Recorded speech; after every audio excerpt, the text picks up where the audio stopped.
position, placement, pressure, progression. Yep. Now, nearly everyone would have had a therapist or someone come in at some stage.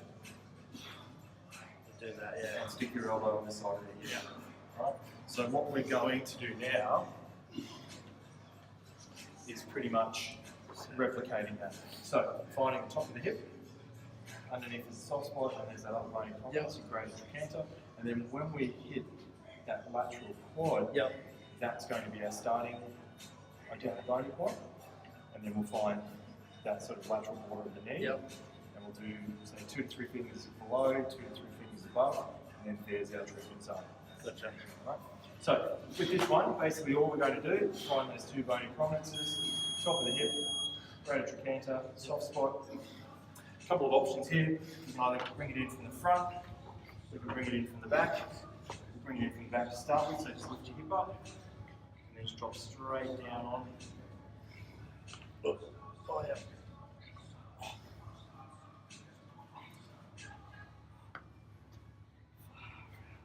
Okay? Yeah. So from here, head is resting on the arm, so I don't want the hand on the head. Okay? And again, going through those millimetre changes, if we drop a little bit of body weight back,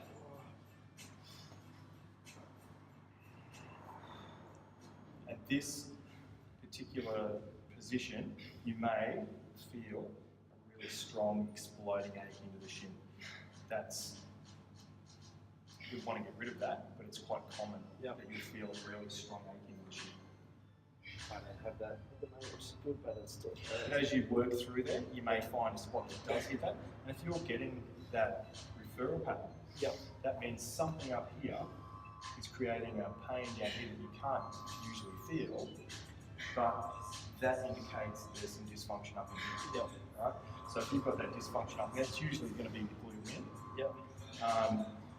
But all that area through there will refer down in through the leg into the shin.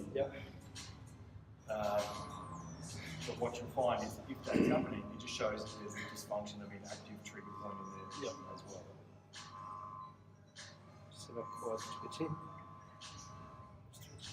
So what you'll find, again, cause and effect. When you hit that spot, what happens? What's the actual result of what you're doing with your action? So again, as that soreness settles in your hip, hopefully that quad will actually start to settle as well.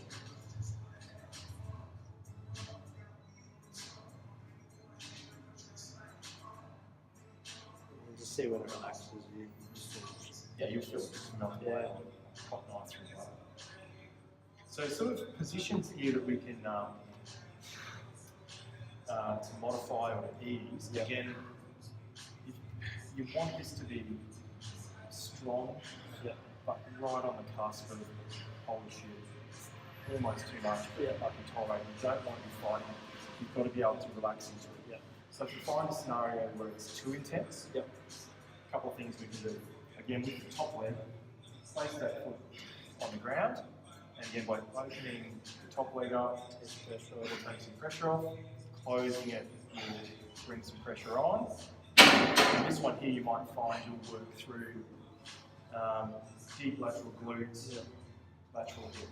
So you may find you'll do a couple of releases here, one at the front which is more going to be TFL, and then here drop that back into your glute in. Same sort of position here too. So where your top half, you've derotated. If you derotate the shoulders, it's almost like a scaled version of the lateral hip. So it's not as intense. If you come right over onto your shoulders, that's going to load it up as well. Okay, but I'd rather you choose one or the other, be in that derotated or on your side, so they don't want you sort of fighting that position. I still want you to be able to sink and relax, close your eyes and just feel it melt away. So you remember our friend, the oscillation? So here, again, a little micro oscillation, a little body rock. Make sure your head's resting down on your arms.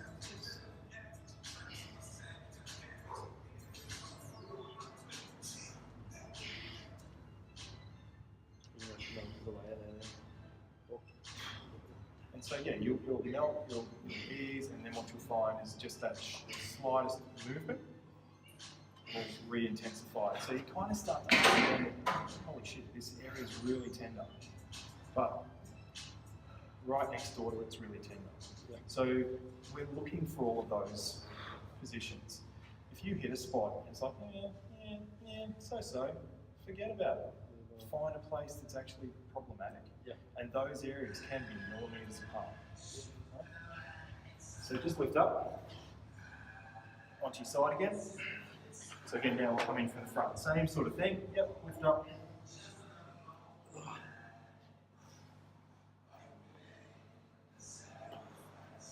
So the difference in coming in from the back and coming in from the front, it just changes the angular approach to the release. This side as well. So again, I can't see what you feel, but I'm showing you options and various ways of actually learning how to target every single part of soft tissue that exists in your body.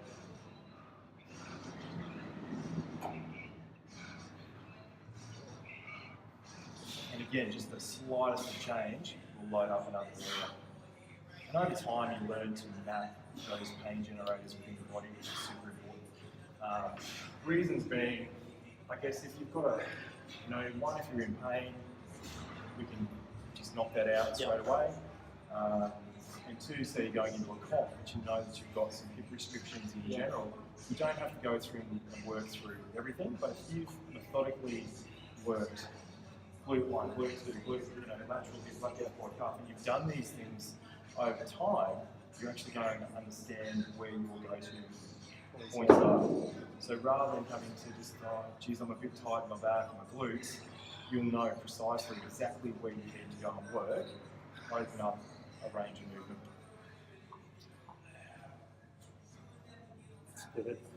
And don't forget, also when you do this sort of stuff, if you create more movement, because there's been a restriction, once you gain more movement, there's another protocol of how to actually start to train that to activate the new range that you've gained. You just never go and open up some space and then do a one-up. Double thumbs down for that. All right, so the whole process again, break it down and rebuild it. Open up the restriction, remove the restriction, train the area to start to work again properly. Functionalise it, so add some weight and some better movement to it, and then integrate it into your sport or your training. So it's kind of a breakdown rebuild process. And you can all easily integrate this into any training technique that you're doing. It's more or less kind of following a parallel program. I suppose you'll be working on yours, you can work on some other remedial or fundamentals, and eventually when those 2 points meet, you'll tend to find that your movement and your performance will actually be better, or you'll be less restricted, or you have less injuries and whatnot, right?